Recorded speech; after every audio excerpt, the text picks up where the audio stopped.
a great team that the Green Party is having running in the state. Thank you, David and Laura, and of course support Ellen, because we're going to bring solutions. What I want to talk about is the importance of a party and a movement that is about new ideas and imagination, something different.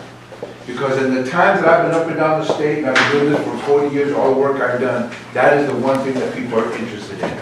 Can you bring in new energy, new dreams, and make them real? Can you bring in people who can speak about these issues, about poverty, about the crazy prison system, about the environment that gets worse and worse every day, about not having health care? All these issues are the issues that Californians are facing, and we can do something about it. You can do something about it. That's what we got to get people to understand. This is, as my slogan says, imagining a new California. And I say that because I think that's the first step, having your vision. So many get caught up in the pragmatic end of it, which is why when the media says Governor Brown is a great pragmatic person, we all think it's great, he's blessed the budget, we're all happy, but I'll tell you something else. This is not a dream candidate, governor. This is a governor who has no dream, no vision, and doesn't care who he hurts. This is somebody who only cares about his standing among the corporate world. We need somebody who says, I care about every citizen and every resident, whether you're citizens or not, in the state of California. That everybody should have a place in the state. That everybody should be clean and green environment. They should live in healthy and well communities. Everybody should not be sitting there hungry, homeless, poor. We can do this. That's the whole idea. Imagine a new California. Imagine a California where everybody feels like this is the state that can show the rest of the country and the world how people should live. We got to do that now. I've been around a long time. I don't know how much of a long time I have, but I've decided that I'm going to put my efforts in making that reality. A new California, a new America, a new world. Honestly, this is where we're at.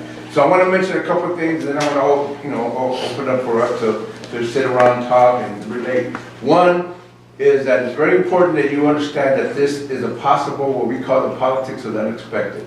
It's possible that we can get into these offices.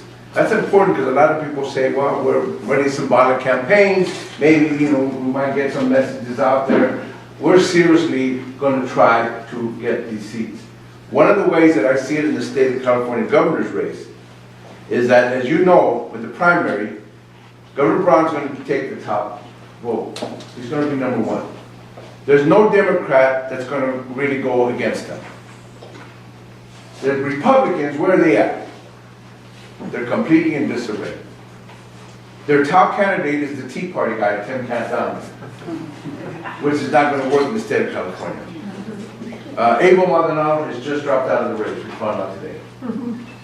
So there's actually, believe it or not, unexpectedly, but probably because of the way things work, an opportunity for alternative voice to be the second voice getter. The Green Party, Luis Rodriguez, somebody who's going to present that vision. There is a possibility that can happen.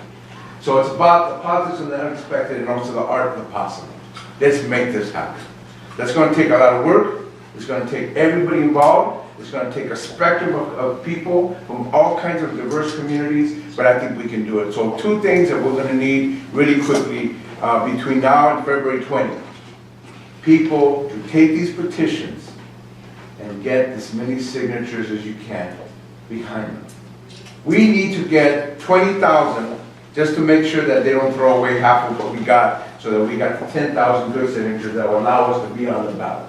It's a bad situation they created. It's one that hurts third parties. It's one that hurts our voices. But we're going to take advantage of it as best we can. And it's going to be organized. That means fielding leaders, organizers, petitioners out in the street, having organizations, having weekends when you're out there in the neighborhood, and people share, they talk, they interact. We're thinking about building something.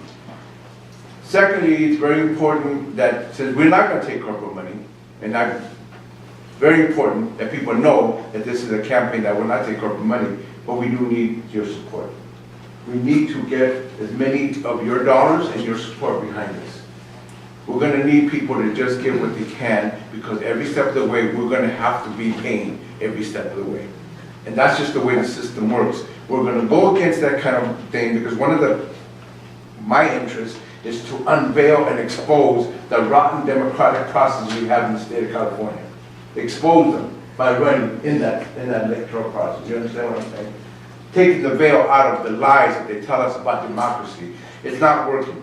But I want to use that to let them know. But in the meantime, we're going to need all your support. We're going to need people to give time and to give whatever money they can. Because we don't want corporate money. We want the money of the regular people in the neighborhoods, in the streets, everywhere they can, even poor people, give support. So that we can represent all these voices, represent all these interests, and make sure the state of California becomes a beacon and not what it is now. I don't know if people know, but we're the state in the union with the highest poverty rate in the whole country. Ridiculous in the state of California with all its wealth, all this, capacity that we know, the technology, Silicon Valley, everything we have in the state, and we have the highest poverty rate. It's a shame. I come from the county that has more poverty rate, but guess what? Napa County is the second highest poverty rate. It's ridiculous. It's not right. And we got to challenge it. And we got to tell people we're going to challenge it. We got to tell people we don't have to accept this. We got to tell people that we can imagine better, and we can dream better, and we can make it better. All our work, working together, is going to make this state, this county, and every part of what we have as community come alive. So that's what we want to do, and that's what I'm here for. So please take the petitions, get as many signatures, work on weekends so you all can get out there, get as many people involved, and make sure that we get on there, but also give whatever you can. Time and your money is going to make this happen so that people know that regular people actually are more powerful and more able to support something than a corporate support. Thank you all very much. I appreciate it. Thank you for listening.